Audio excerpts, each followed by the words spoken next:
whatever he did, whatever he's guilty of, we've seen him. He's not well. He's turning 79 years old. Bro, trust me, the man is going to get what he has coming to him. There's no question about it. Chris, I can't find, no matter what differences I had, no matter how much of a loser he told me I was, I can't find it at this point in his life to kick him when he's down. All right, let's talk about lots of negative comments about Vince McMahon this past week. Ronda Rousey called him, I think she was in with Chris Van Vliet. She called him an 80-year-old hole and said that Vince, Laurinaitis, and Prichard could suck a cucumber, ladies and gentlemen.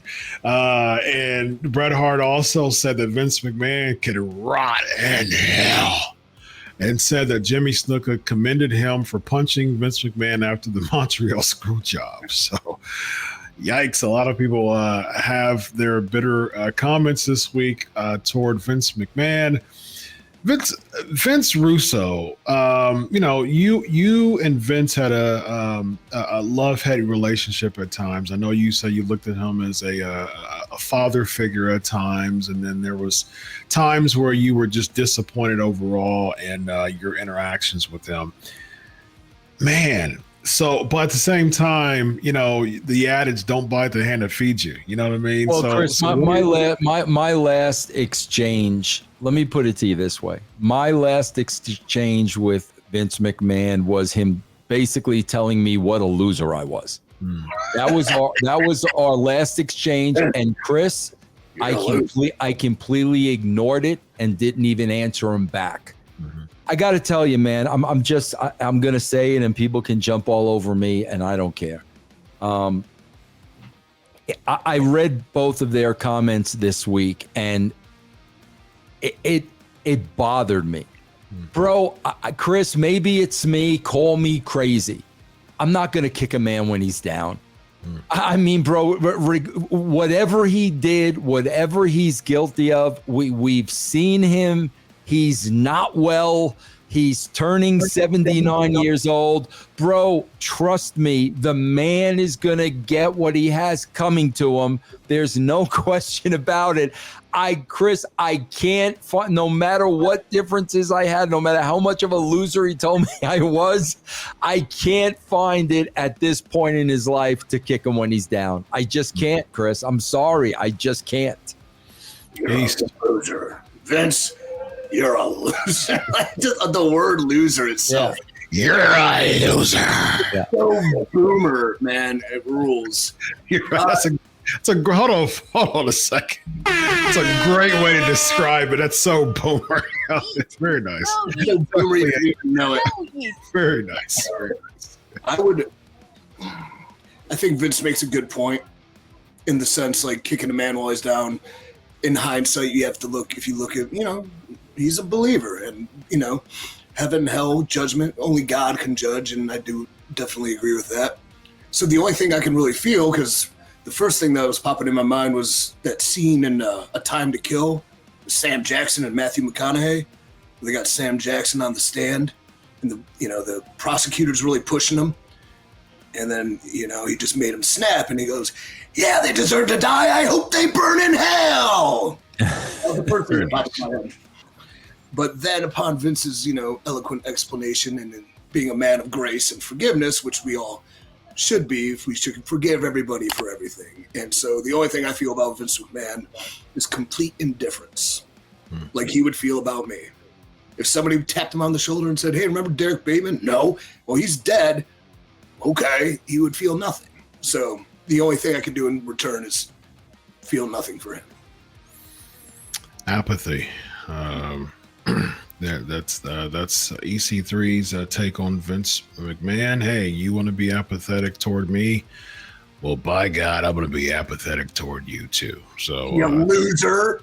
You loser. Like, there's this horrible dirt, reporter, stupid, like totally quoted in context our conversation last week about Asuka, and I said she got fired. And I'm like, and then I just had the Asuka stands coming at me. I'm like, dude, like, so I hope that gets, the run it deserves.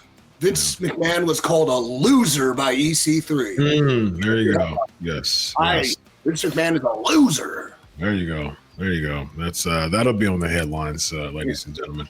Yeet. No yeet. Very nice. No yeet.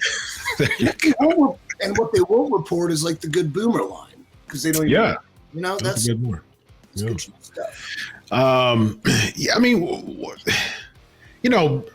it's par for the course, man. It's like a kid, eating a candy bar as far as just Bret Hart, saying something negative. I mean, that's par for the course, ladies and gentlemen. So that doesn't surprise me that Bret Hart wants to. I mean, that's become his gimmick. He's turned into just a downer. He has these interviews, man, and the 4 out of 10 comment, he ran with it, and he's been with that thing for 20 years, ladies and gentlemen. 4 out of 10, and I think he's that's his gimmick nowadays, man.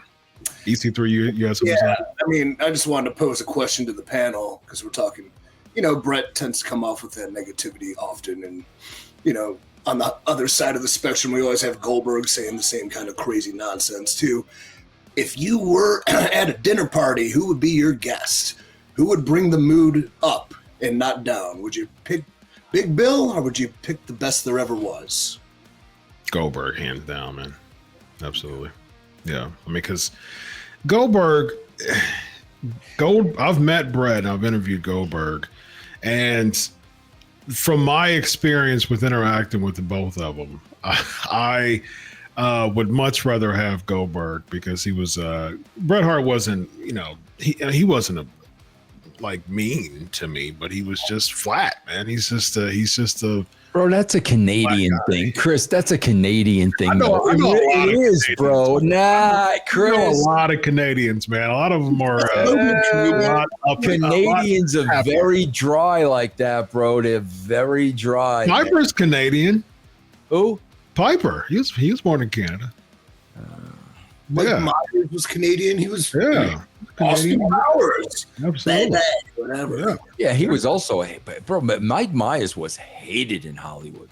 Was he really? Oh my gosh, yeah, baby. Oh, that's interesting. Yeah, Goldberg. Get into that. That's intriguing. I don't know why. Yeah.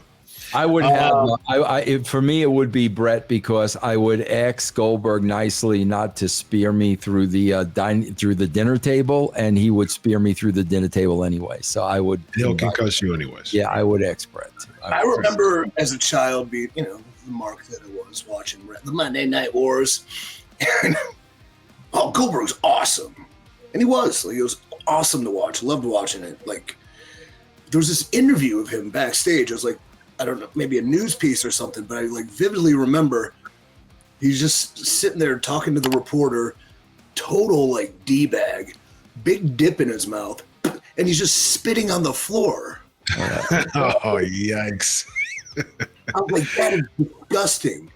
But then years later go by, and I'm at the backstage at WWE, and I'm, trying to come up, and dude, Shawn Michaels is walking down the hallway. I'm like, holy shit. Shawn, wow.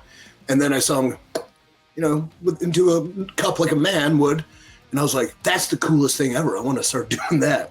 And so I just quit.